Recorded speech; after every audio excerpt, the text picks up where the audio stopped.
Can you stop that? Stop what? This. How are you gonna be annoyed when you're just... Well, at least my breath is minty fresh.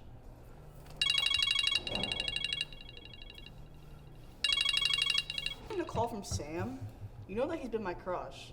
Well, he was actually calling me to figure out how to ask you to be his Valentine. Really? I didn't know that.